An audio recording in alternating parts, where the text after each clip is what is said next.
कांग्रेस सांसद जयराम रमेश ने कहा, सोनिया गांधी ने पीएम मोदी को लिखे पत्र में उल्लेख किया है कि विपक्ष के साथ बिना किसी चर्चा के सत्र बुलाया गया है। इसके बारे में किसी को कोई जानकारी नहीं थी। ये पहली बार है कि हमारे पास एजेंडे का कोई विवरण नहीं है। सोनिया गांधी जी ने पीएम मोदी को लिखी चिट्ठी में संसद में 9 मुद्दों पर चर्चा की मांग की। नमस्कार दोस्तों, जैसा कि आप जानते हैं, कल शाम को कांग्रेस संसदीय दल की जो रणनीति का एक ग्रुप है, स्ट्रेटेजी ग्रुप है, उसकी बैठक हुई। बैठक की अध्यक्षता हमारे संसदीय दल के नेता श्रीमती सोनिया गांधी जी ने किया। कांग्रेस अध्यक्ष मल्लिकार्जुन खड़गे जी भी मौजूद थे और उसमें लंबी बातचीत हुई कि ये जो 5 दिन का विशेष सत्र आने वाला है 18 तारीख से, उसके लिए हमारी क्या रणनीति होनी चाहिए। उसके बाद में कल रात को 8 बजे मल्लिकार्जुन खड़गे जी ने एक बैठक बुलाई अपने घर में। 8 बजे रात को सारे जो फ्लोर लीडर्स हैं इंडिया पार्टी के, लोकसभा में और राज्यसभा में, सारे फ्लोर लीडरों की बैठक हुई और उस बैठक में भी चर्चा हुई कि ये विशेष सत्र में इंडिया पार्टी की ओर से क्या रणनीति होनी चाहिए। और ये तय हुआ कि हम ये सत्र का बहिष्कार नहीं करेंगे। ये मौका है हमारे लिए जनता के मुद्दों को उठाने के लिए, और हम पूरा प्रयास करेंगे कि अलग अलग पार्टियां अपने मुद्दे उठाएंगे। हालांकि समय सीमित है 5 दिन के लिए। और ये भी तय किया गया कि सोनिया गांधी जी प्रधानमंत्री को एक खत लिखेंगी और जो बातचीत हुई है इंडिया पार्टी की बैठक में, कांग्रेस संसदीय दल के बैठक में, उस बातचीत से जो निकला है, जो एक आम सहमति बनी है, वो प्रधानमंत्री के समक्ष रखेंगे। तो आज सुबह सोनिया गांधी जी ने प्रधानमंत्री को एक खत भेजा है। उसकी कॉपी आपको मिल जाएगी अगले 4-5 मिनटों में। मैं मोटे तौर से उस खत में क्या है उसकी जानकारी दूंगा। पहली बात जो सोनिया जी ने कहा है उस खत में कि ये बैठक बुलाई गई है बिना बातचीत करके, कोई मशवरा नहीं हुआ है। अलग अलग राजनीतिक दलों के साथ मनमानी अपने ही बल में एक तरफा निर्णय लिया गया कि 5 दिन का सत्र होगा 18 तारीख से।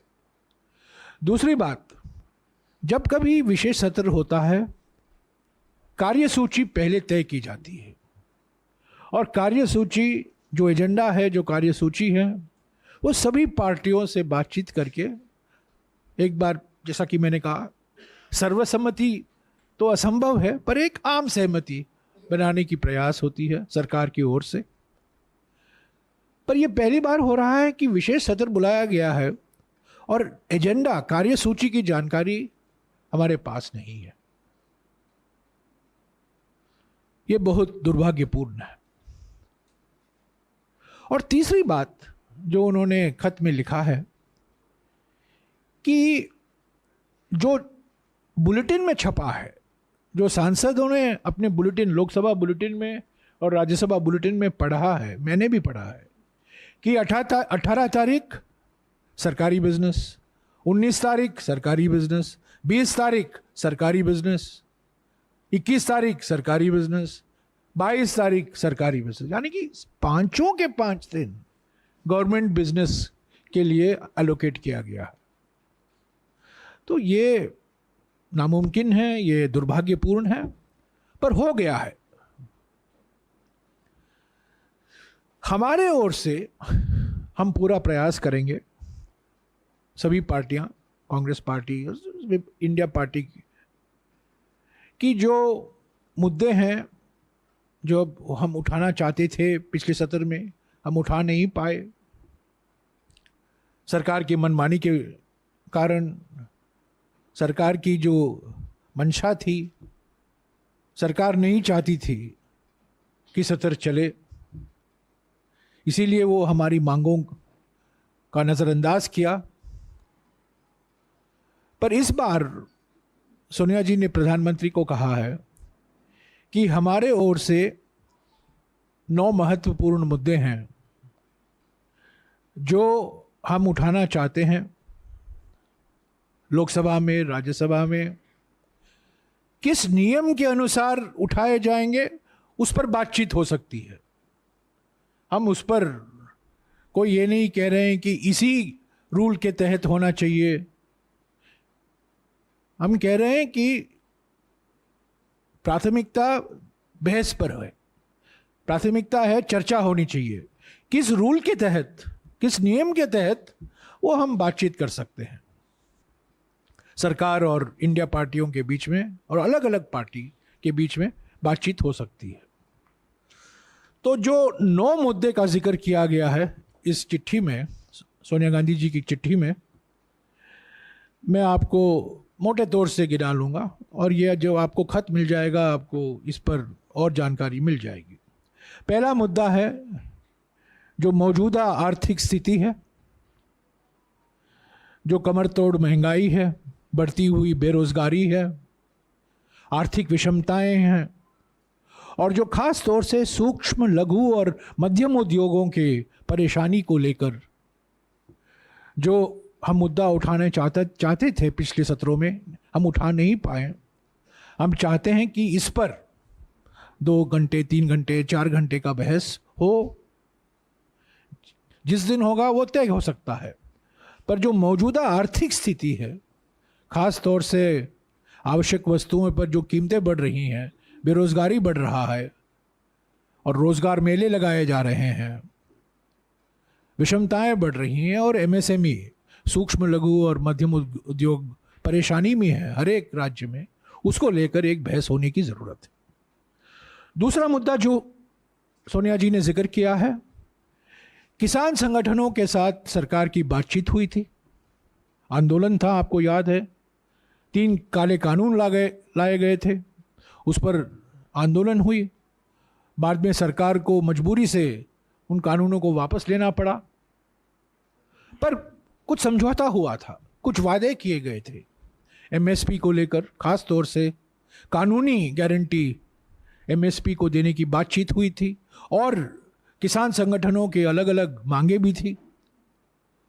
उस पर क्या कार्रवाई हुई है, उसकी मौजूदा स्थिति क्या है, एमएसपी को लेकर लीगल गारंटी के मुद्दे पर सरकार की मंशा क्या है, इस पर चर्चा हो, सोनिया जी ने जिक्र किया है। तीसरी मांग जो हमारी है, जो अडानी बिजनेस ग्रुप को से लेकर जो खुलासे हुए हैं हमारे मीडिया में, अंतर्राष्ट्रीय मीडिया में, और रोज कुछ ना कुछ छपते रहता है,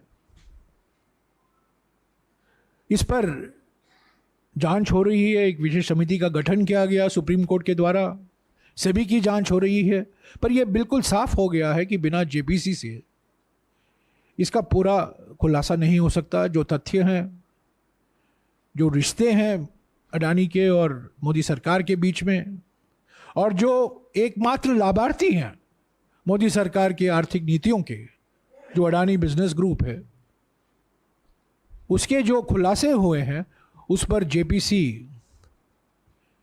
का गठन होना बहुत ज़रूरी है। ये मांग हम पिछले 6 महीने से कर रहे हैं, 7 महीने से कर रहे हैं, पर ये मांग हम फिर से दोहरा रहे हैं और सोनिया जी ने इसको प्रधानमंत्री को भी अवगत कराया है। चौथा मुद्दा है कास्ट सेंसस को लेकर, जातीय जनगणना को लेकर।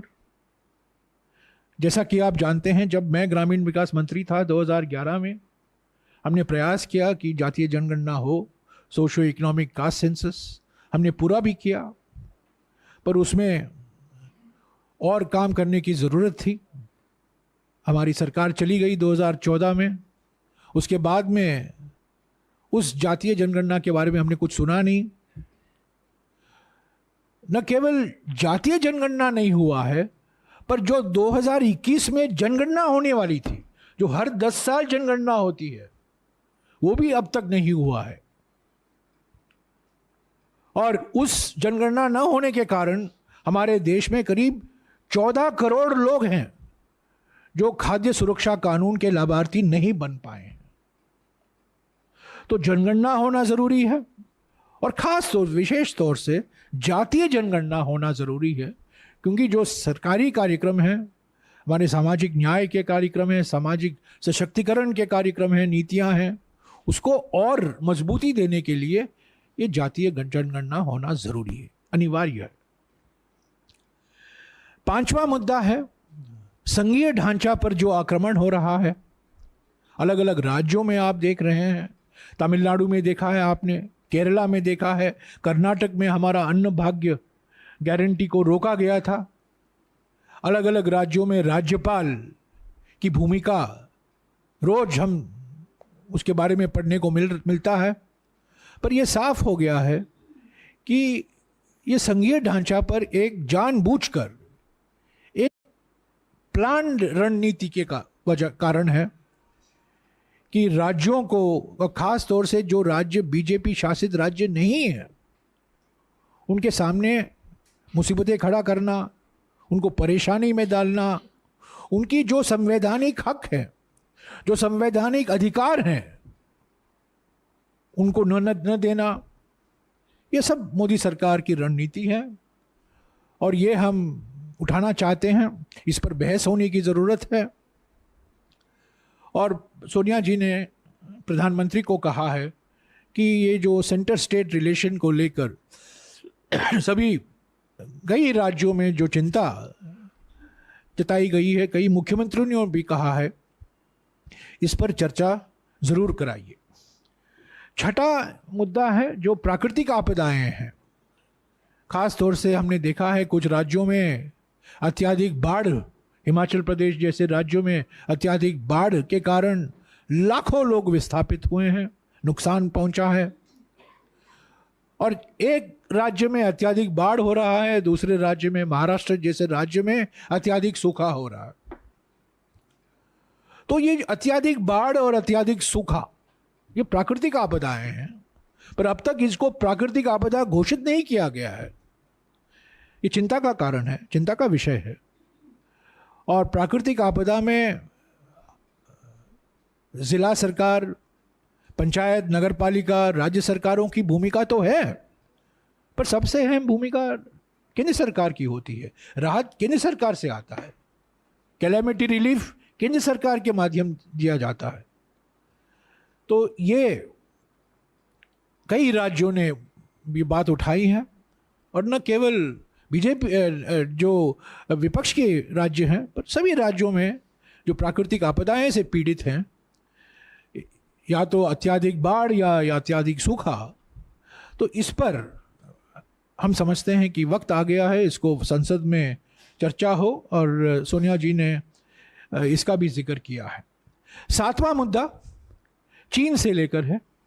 आप जानते हैं 19 जून 2020 को प्रधानमंत्री ने स्वयं चीन को एक क्लीन चिट दे दिया था, पर उसके बावजूद आज हमारे ज़मीन पर चीन बैठा हुआ है। लद्दाख और अरुणाचल प्रदेश में हमारी सीमाओं पर गंभीर समस्याएं पैदा हुई हैं, चुनौती है हमारे लिए, विदेश नीति के लिए।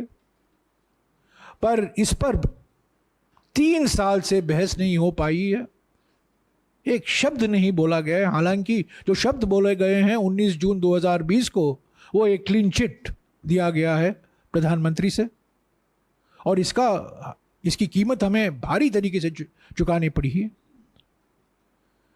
पर इस पर बहस होना चाहिए,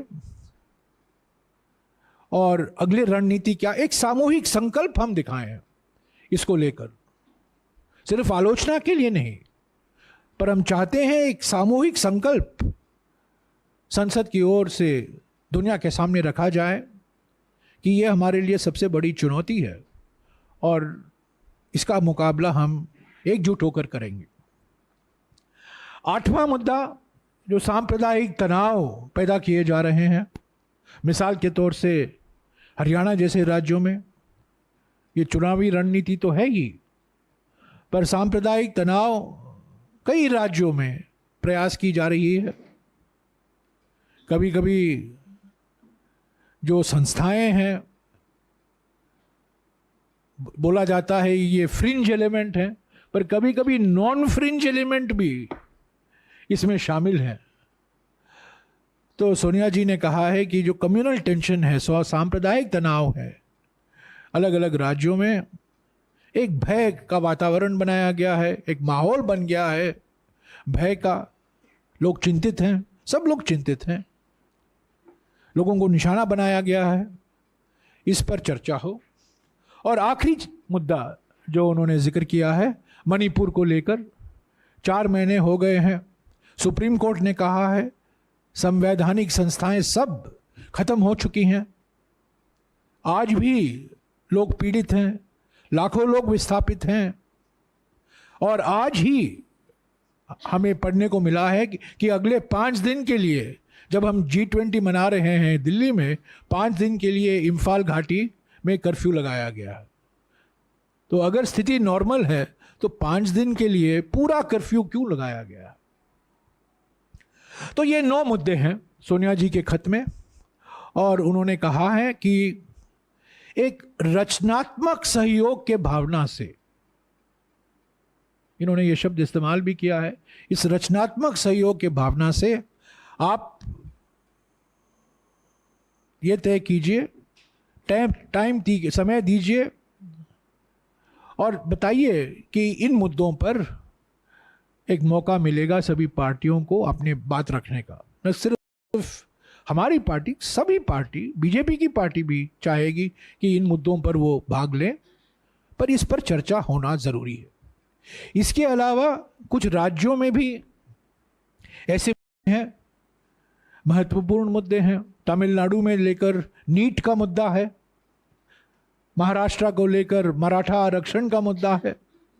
ये भी वहाँ के पार्टी जो सांसद हैं वो इस सत्र में उठाना चाहेंगे और वो मौका उनको भी मिलना चाहिए।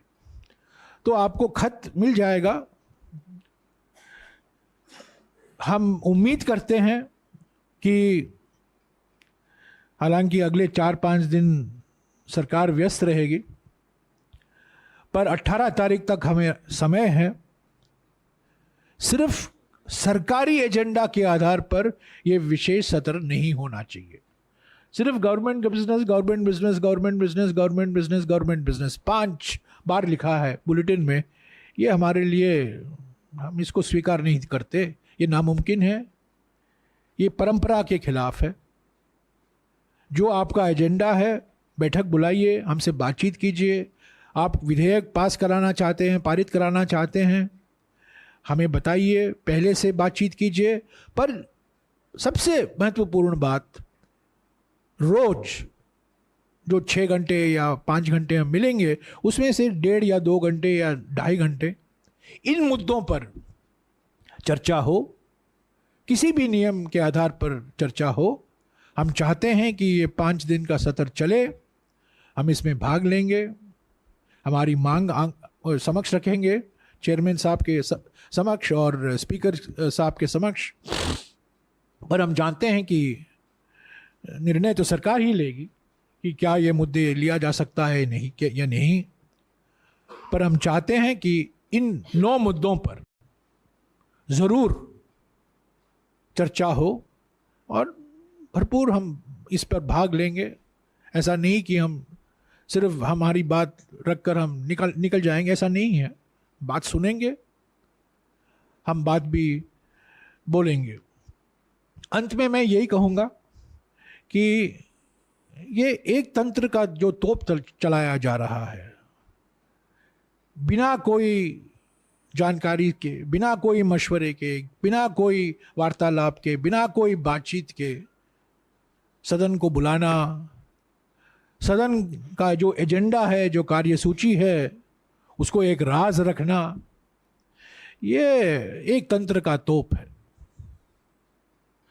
हम अपने आप को प्रधानमंत्री, अपने आप को, हमारे देश को मदर ऑफ डेमोक्रेसी कहते हैं, पर अब मदर ऑफ डेमोक्रेसी में अगर लोकतंत्र की शहनाई नहीं बजती है, पर सिर्फ एक तंत्र का तोप चलाया जाता है, ये कोई लोकतंत्र नहीं है। शुक्रिया। आपको यह वीडियो पसंद आया हो तो इसे लाइक करें, हमारे चैनल को सब्सक्राइब करें।